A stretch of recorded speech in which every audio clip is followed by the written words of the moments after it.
If you had been allotted the opportunity, asks Michael Mix, what would you have discussed with Nietzsche?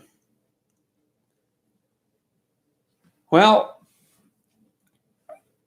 I think I would have discussed with him what the psychoanalysts discovered in the 20th century, or what they claim to have discovered, which I believe was a genuine discovery.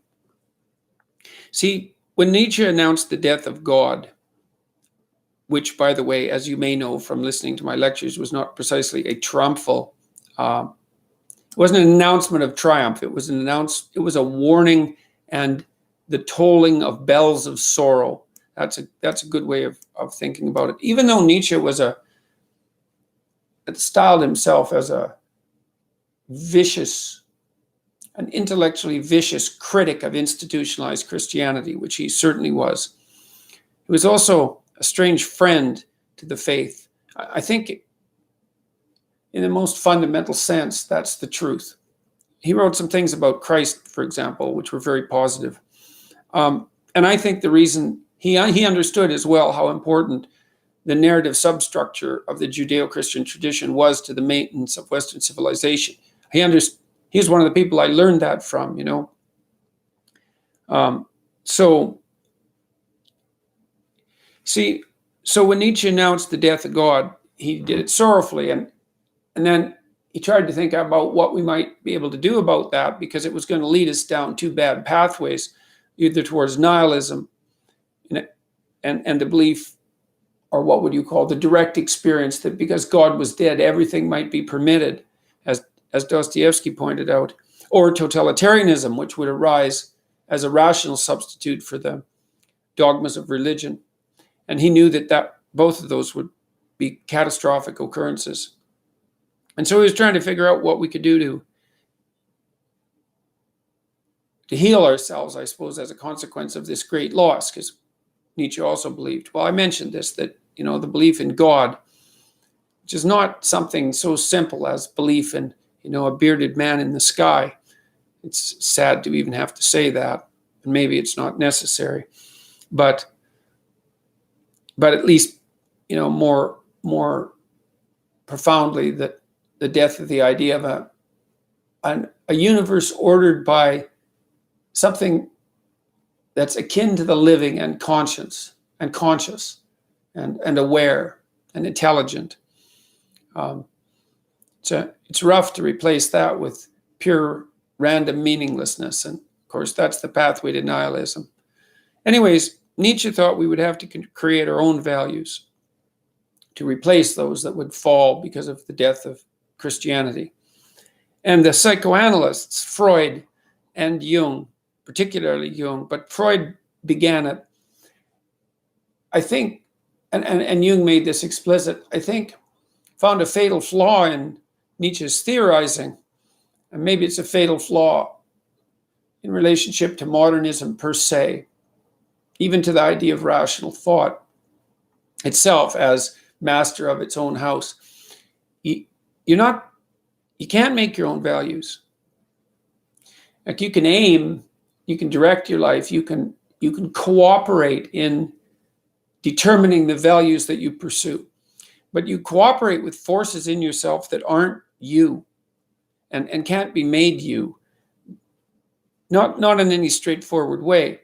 And it's easy to understand this if you think about, for example, the fact that if you do something that you shouldn't do, or if you don't do something that you should do, that you'll lay awake in bed at night and torment yourself about it and worry about it and consider yourself an unworthy person, as if you believed in the idea of sin. It's a very strange thing that there's an ethic that calls to you from within that you can't control, that holds you responsible for your actions. And that's just one of many sub-personalities, in some sense, that are operative within people. I mean, it depends, I suppose, on how integrated their personality is. The less integrated people are more different depending on what emotional state they're in. But, the you that's overwhelmed with grief, or the you that's overwhelmed with love or lust, or the you that's overwhelmed with anger, possessed by those things, is really often by no means the same you that you like to think of yourself as when you're under full conscious control and in your normal state of mind. I mean, even the idea of drunkenness, intoxication, that's possession by a spirit, right? That's why whiskey is a spirit. It's the spirit of Dionysius. And you drink and you become something that you normally aren't.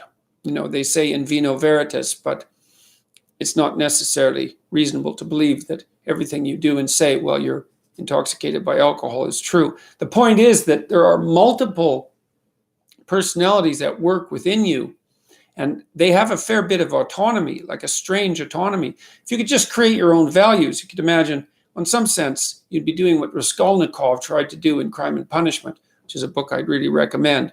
So he believed that Nietzschean idea that you could create your own values. And as a consequence, he decided to murder a terrible old woman who was oppressing many of the people in her neighborhood and seemed loved by no one and hated by everyone, and who was a vicious slave master to her not very bright niece. And Raskolnikov thought that he could do away with her, that would get him out of some financial trouble, and then he would do good things with the money.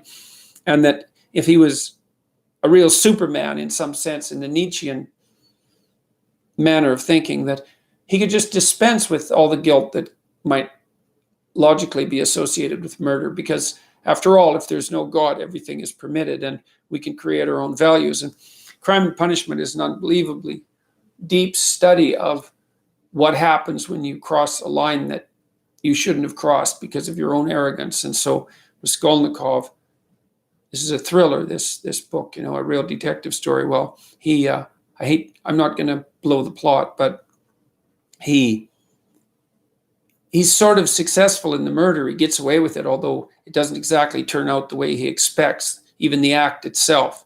But what he discovers in the aftermath of what he did is that he was nowhere near as in control of himself and his personality and his emotional reactions as he thought. And he tortures himself for a very long time with very interesting psychological and social consequences, as well as driving the plot ahead very rapidly with what he's done.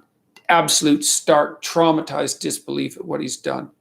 And so what I'd like to ask Nietzsche, because that's the question that I'm supposed to be answering, is, given the mutability of man, the fact that we are composed of multiple subpersonalities, which, by the way, was something that Nietzsche actually mentioned, and that I believe that both Freud and Jung relied on when they were formulating their psychoanalytic theories, given the fact that we aren't masters of our own houses, and given the fact that we're divided amongst ourselves, how in the world is it possible for us to develop our own values when we're a mass of internal contradictions, and each of those contradictions is a consequence of something live trying to make its case made? Like if you were your own creation, whatever that might mean, if you were in full control of your own consciousness and emotions and motivations, well, then you certainly wouldn't be guilty about things you didn't do or did do, because you could just revamp your value structure at will to optimize, let's say, your emotional state.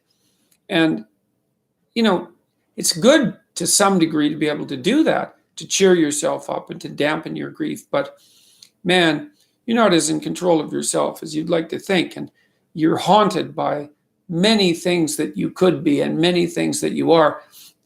One of the things that really terrified me, I think, enough to change the way I was living when I was studying psychology, was that encounter with that psychoanalytic idea that you're not alone in your psyche.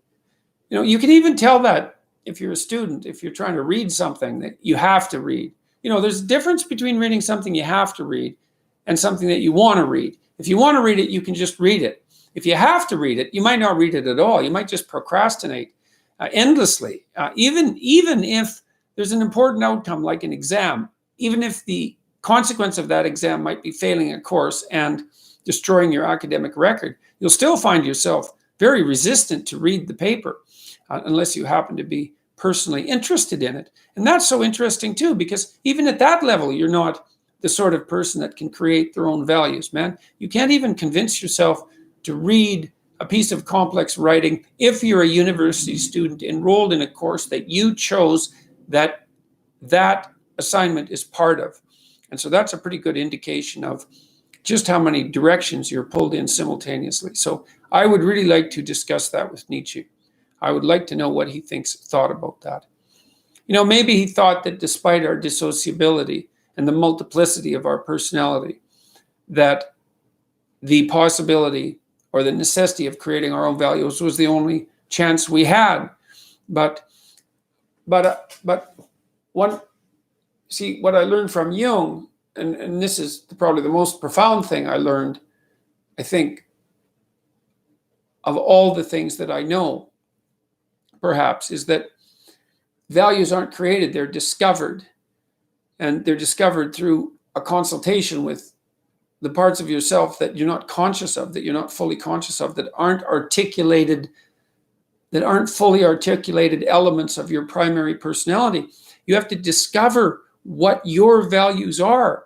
And you're informed about that, well, partly by other people who will object if your values aren't appropriate, but certainly by a dialogue with yourself and with your conscience. That's a very important thing to know. It's part of the reason why I think that you need to tell the truth, because you're forced to negotiate with yourself to operate properly in the world. And if you've warped yourself, let's say, or some elements of yourself by engaging in self-deception and lies, and you're not now, because of that, you're not who you could be, and you don't live in the world as you should live in it, then when you discuss with yourself what your value should be, it will be as if you're discussing it with someone that you can't trust. And that's not good. Like, you can't afford that. Life is difficult and it contains many pitfalls. And unless you're careful and you sort yourself out properly and you aim high and walk on the straight and narrow path, you don't have a hope of understanding where you should be and at what time when the crisis hits. And the crisis will hit. So you want to get all those little sub-personalities in line if you can. It's part of the reason, for example, why Jung thought you had to integrate your shadow, which is the dark part of your character.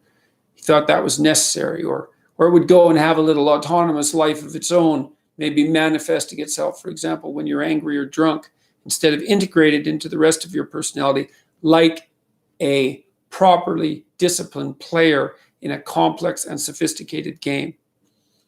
So